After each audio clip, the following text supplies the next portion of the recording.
खीरनी की रेसिपी की जान लेके आया हूँ। बहुत ही आला किस्म की रेसिपी लेके आया हूँ और बिल्कुल रेस्टोरेंट स्टाइल के मुताबिक बना के दिखाऊंगा, मुकम्मल गाइड करूँगा।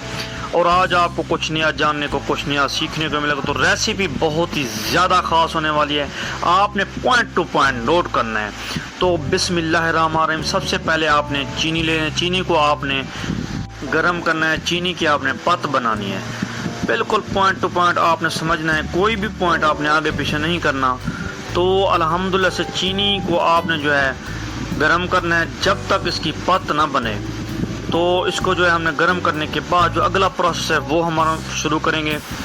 घर पे आप रेस्टोरेंट स्टाइल के मुताबिक ये रेसिपी बना सकते हैं। तो अल्हम्दुलिल्लाह से देखें चीनी की पत बन चुकी है। इसके बाद हम दूध डाल देंगे। दूध में मैंने गरीबी डाल दिया, और आपके पास अगर कोई और मेवा जात हो, खुश्क मेवा जात, तो आप वो भी डाल सकते हैं। तो देखें दूध जब गर्म होगा तो ये आपस में मिक्स हो जाएंगे, चीनी और दूध बिल्कुल आपस में मिक्स हो जाएंगे। अल्हम्दुलिल्लाह से बहुत ही ख़ास रेसिपी है। अगर आप अभी तक हमारे चैनल पर नए हैं तो हमारी वीडियो से फ़ायदा उठाने के लिए हमारे चैनल को सब्सक्राइब करें। तो अल्हम्दुलिल्लाह से देखें हमने चावलों को बॉयल कर लिया था। चावल पहले आपने अच्छे तरीके से धो लेने हैं। धोने के बाद आपने इन्हें जो है बॉयल कर लेना है। तो ये आप डाल देंगे तो माशाल्लाह से देखें रंगत देखें, बहुत ही प्यारी इसमें जो है रंगत आ जाती है। और हम बिल्कुल रेस्टोरेंट स्टाइल के मुताबिक बना के आपको दिखा रहे हैं। जो लोग कहते हैं कि आपसे घर में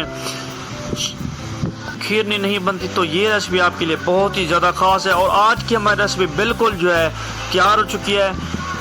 उम्मीद करता हूँ आज की मेरी रेसिपी आपको समझ आएगी, पसंद आएगी। अगली रेसिपी तक के लिए अपना बहुत सारा रखिएगा ख्याल और हमें दे इजाज़त। अल्लाह हाफ़िज़।